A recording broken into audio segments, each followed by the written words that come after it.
అసలు వాళ్ళు ఎప్పుడూ విడిపోలేదు. గ్రామం మొత్తం వాళ్ళ ప్రేమ ముగిసిపోయిందని అనుకుంది. కాలం వాళ్ళని దూరం చేసిందని అనుకున్నారు.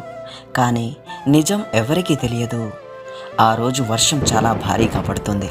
ఆమె బస్ స్టాండ్ దగ్గర ఒంటరిగా నిలబడి ఉంది. కానీ కళ్ళల్లో నీళ్లు, చేతిలో ఒక చిన్న లెటర్. ఆమె ఎదురు చూస్తున్న వ్యక్తి మాత్రం ఇంకా రాలేదు. అతని పేరే ఆర్యన్, ఆమె పేరు మేఘన. వాళ్ళు మొదటిసారి కలిసింది కాలేజీలో కాదు. అదే ఎక్కడ అంటే సినిమాలు కూడా కాదు, అదే చిన్న లైబ్రరీలో. మేఘన ప్రతిరోజు అక్కడికి వచ్చి ఒకే చోట కూర్చునేది.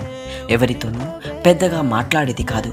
కానీ ప్రతి సాయంత్రం ఒక అమ్మాయి వచ్చి ఆమె ఎదురుగా కూర్చునేవాడు.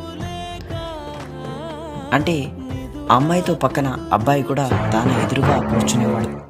మాటలు ఉండేవి కాదు, కానీ చూపుల్లో ఏదో అనుబంధం ఉండేది. ఒకరోజు మేఘన చదువుతున్న పుస్తకం కింద ఒక చిన్న నోట్ కనిపించింది.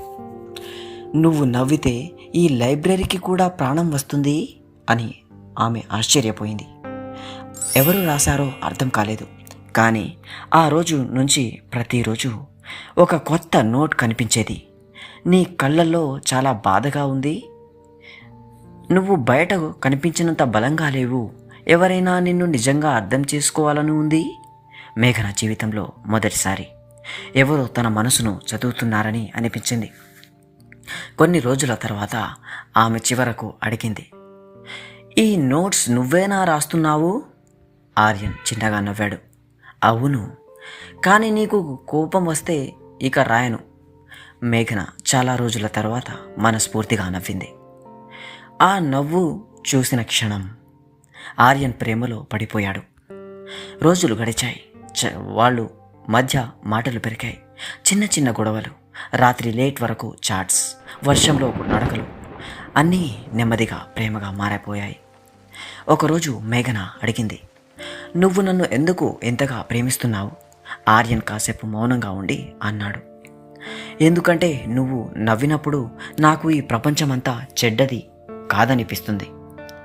ఆ మాట విన్న తర్వాత మేఘన కళ్ళల్లో కన్నీళ్ళు వచ్చాయి.